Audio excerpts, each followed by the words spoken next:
Assalamualaikum warahmatullahi wabarakatuh. Di sini kami dari kelompok 5 akan mempresentasikan tentang ketimpangan sosial antara desa dan kota.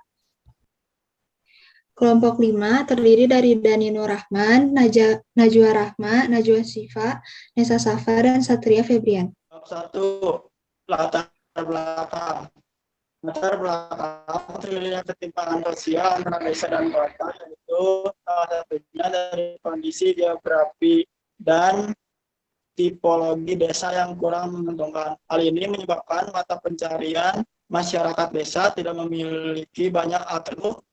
Program pembangunan masih terlalu fokus pada perkotaan sehingga pertanian menjadi terpuruk dan terabaikan. Para petani dan pedagang hanya memperoleh keuntungan yang kecil dari hasil panen atau barang dagangannya. Keuntungan yang kecil ini tidak akan cukup untuk memenuhi kebutuhan sehari-hari mereka. Akibatnya angka kemiskinan di desa jauh lebih tinggi daripada di kota. Rumusan masalah berdasarkan latar belakang tentang ketimpangan sosial antara desa dan kota di atas, maka bisa dirumuskan beberapa masalah berikut ini.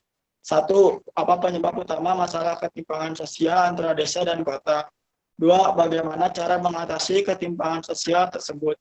Tiga, jika ketimpangan ini tidak dapat diatasi dengan baik, maka dampak apa saja yang akan timbul dalam jangka waktu yang panjang? Tujuan penelitian. Tujuan yang ingin dicapai dari penelitian ini antara lain satu, untuk mengetahui penyebab utama terjadinya ketimpangan sosial antara desa dan di kota. Dua, untuk mengetahui cara mengatasi ketimpangan sosial antara desa dan kota. Tiga, untuk mengetahui dampak yang akan terjadi jika ketimpangan tersebut tidak dapat diatasi dengan baik. Manfaat penelitian. Adapun manfaat dari penulisan laporan penelitian ini adalah sebagai berikut.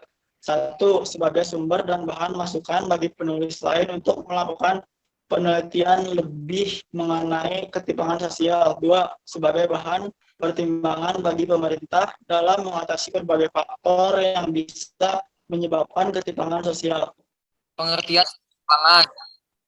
Ketimpangan atau disparitas antar daerah merupakan suatu masalah sosial yang terjadi karena adanya perbedaan kandungan sumber daya alam dan perbedaan kondisi demografi yang terdapat pada masing-masing wilayah.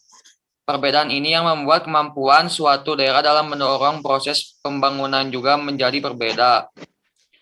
Bentuk ketimpangan. Andrinov A. Caniago menyebutkan ada 6 bentuk ketimpangan sosial. Bentuk-bentuk ketimpangan sosial tersebut antara lain: 1. Ketimpangan pengembangan diri manusia. 2. Ketimpangan antar desa dan kota.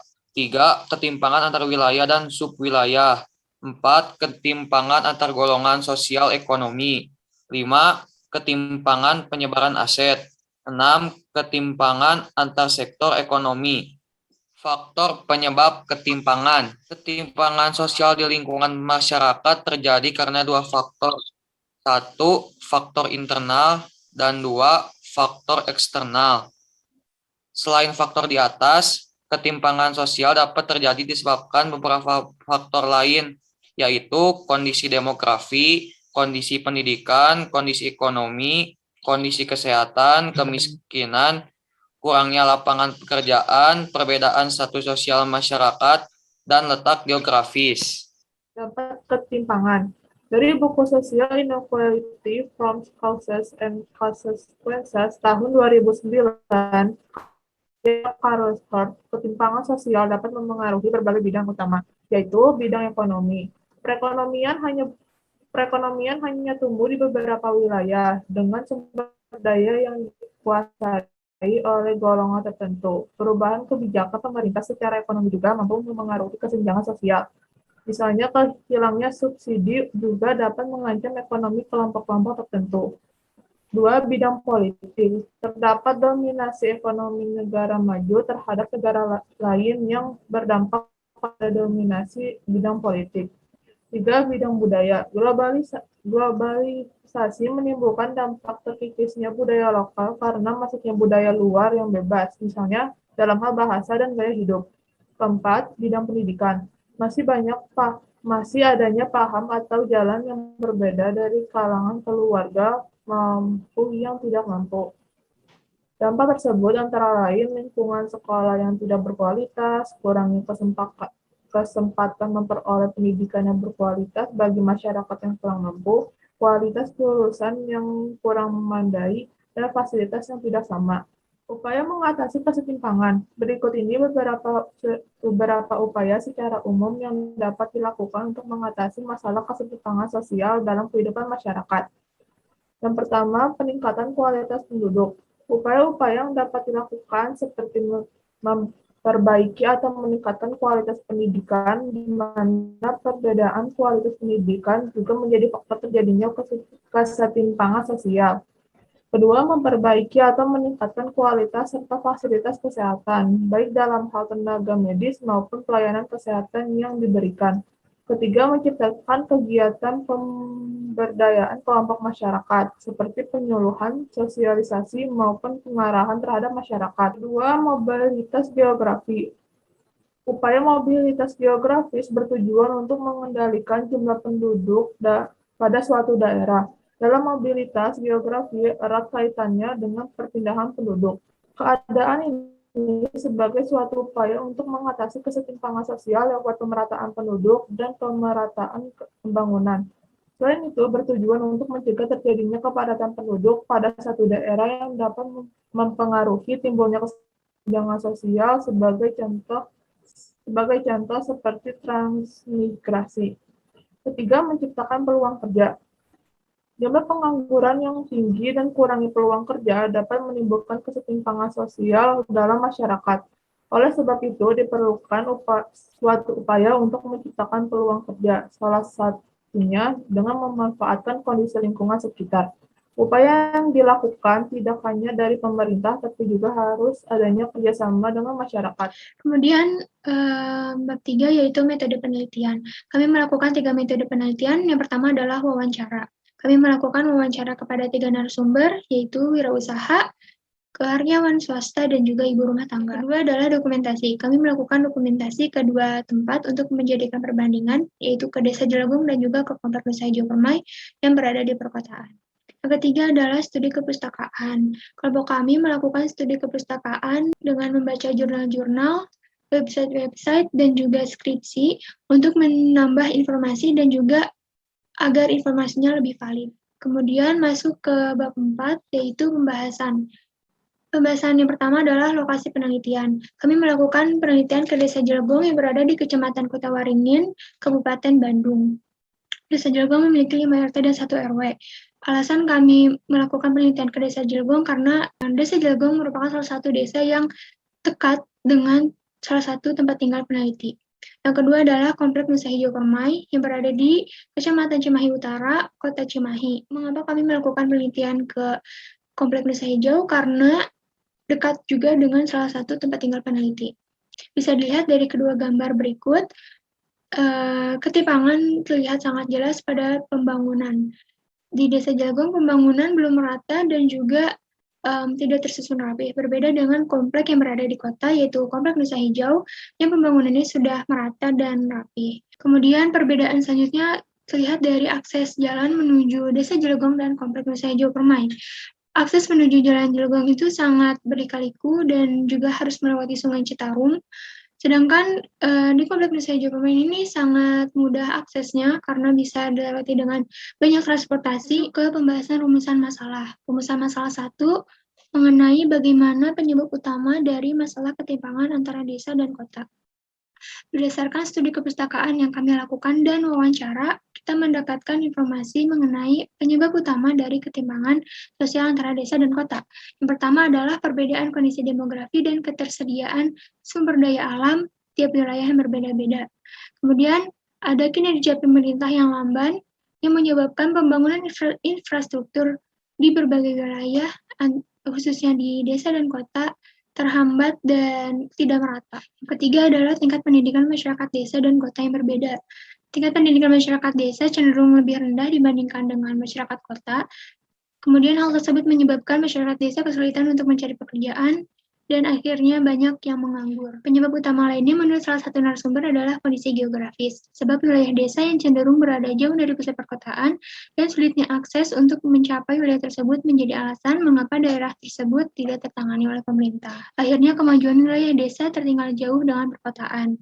Kemudian kita masuk ke rumusan masalah 2, yaitu jika ketimpangan ini tidak dapat diatasi dengan baik, maka dampak apa saja yang akan timbul dalam jangka waktu yang panjang. Dari hasil studi kepustakaan dan juga wawancara yang kami lakukan, kami menemukan informasi bahwa dampak berkepanjangan jika ketimpangan semakin meningkat, maka suatu negara akan menjadi negara yang miskin, negara yang tertinggal, serta pertumbuhan ekonomi yang lambat dan pendidikan yang semakin tidak merata.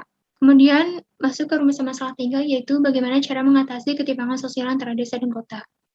Berdasarkan hasil wawancara ketiga narasumber, kami mendapatkan informasi bahwa cara untuk mengatasi ketimpangan sosial antara desa dan kota, salah satunya pemerintah harus berperan aktif membuat perencanaan pembangunan secara menyeluruh dan konsisten.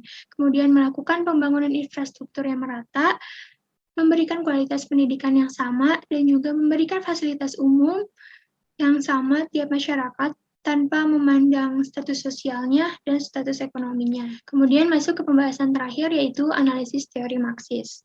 Pada teori Marxis, Karl Marx memberikan perhatian lebih terhadap ketidakadilan yang terjadi di antara dua kelas tersebut. Dua kelas tersebut yaitu kelas masyarakat menengah atas dan juga kelas menengah bawah. Karl Marx percaya dengan penghapusan kelas tersebut, sistem kapitalis akan tergantikan dengan sistem sosialis. Berdasarkan teori tersebut, peneliti merasa bahwa memang ketimpangan ini harus segera diatasi dan ditangani dengan baik oleh pemerintah. Pemerintah harus memberikan perhatian yang lebih kepada masyarakat desa yang tertinggal jauh dengan kehidupan masyarakat kota.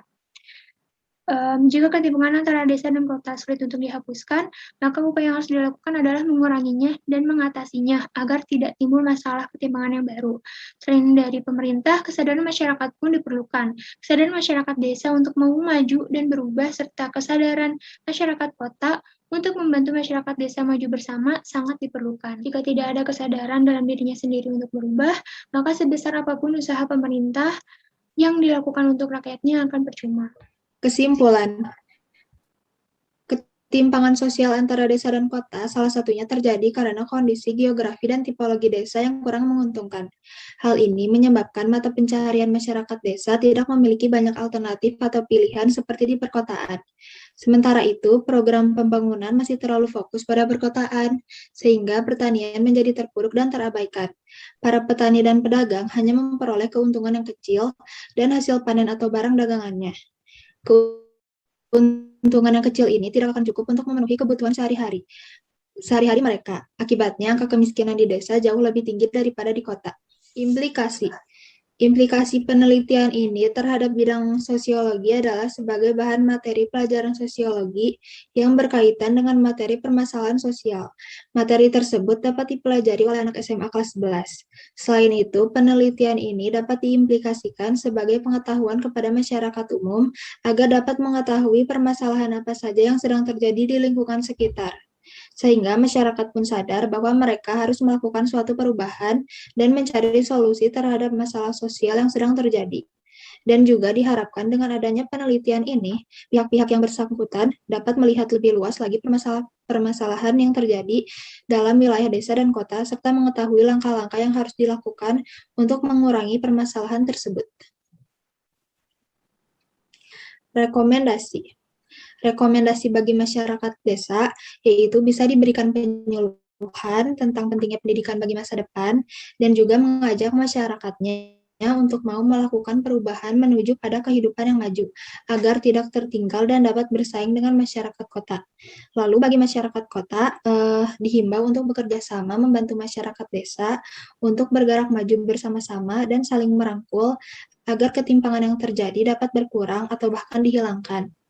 Dan masyarakat kota juga dapat memberikan lapangan pekerjaan kepada masyarakat desa dengan upah yang sesuai, tidak menganggap remeh pekerjaan desa, dan tidak memberikannya upah yang minim. Lalu bagi pemerintah pusat dan daerah, diharapkan dapat bekerja sama untuk membangun desa agar tidak tertinggal jauh dengan kota. Pemerintah juga harus mengenal potensi dan kelemahan wilayah masing-masing. Setiap wilayah memiliki karakteristik tersendiri yang apabila dikenali dan secara kreatif dikembangkan, akan menjadi nilai tambah bagi wilayah tersebut. Lalu yang terakhir, rekomendasi bagi peneliti. Kan kita menelitinya baru di lingkup kabupaten sama kota Cimahi. Nah, kita berharap ke depannya peneliti akan meneliti ketimpangan sosial antara desa dan kota di wilayah yang lebih luas. Lalu selanjutnya ada dokumentasi wawancara yang kelompok kami lakukan. Sekian presentasi yang kami lakukan. Mohon maaf bila ada kesalahan. Wassalamualaikum warahmatullahi wabarakatuh.